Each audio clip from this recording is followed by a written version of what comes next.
সুপ্রিয় দর্শক, আমরা অনেকেই আছি যারা অগণিতবার সোশ্যাল প্ল্যাটফর্মের বিভিন্ন প্ল্যাটফর্মে যাই, নোটিফিকেশন চেক করি, পোস্ট শেয়ার করি, অথবা ঘন্টার পর ঘন্টা সময় কাটিয়ে দেই, কিন্তু আসলে বুঝতেই পারি না সময়টা কোন দিক দিয়ে যাচ্ছে। এই যে আমরা অনেক সময় সোশ্যাল মিডিয়াতে ব্যয় করছি, কিন্তু আমাদের খারাপ লাগার অনুভূতি আসছে না, এটার আসলে কারণ কি?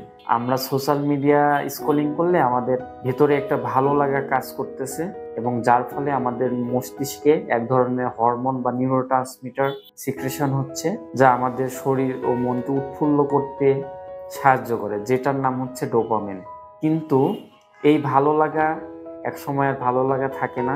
বারবার অতিরিক্ত ডোপামিন সিক্রেশনের ফলে আমাদের এই ডোপামিন সিক্রেশনের যে পাথওয়ে সেন্সিটিভিটি সেটি কমতে থাকে, এবং একই পরিমাণ ডোপামিন সিক্রেশন হতে বা উৎপন্ন হতে এই একই কাজটা অধিক পরিমাণে করতে হয়। যার ফলে আমরা যদি আধা ঘন্টায় আগে যে পরিমাণ ডোপামিন আমাদের মস্তিষ্কে সিক্রেশন হতো, আমরা যখন অ্যাডিক্টেড হয়ে পড়ি একই পরিমাণ ডোপামিন সিক্রেশন হতে কয়েক গুণ বেশি সময় লাগে।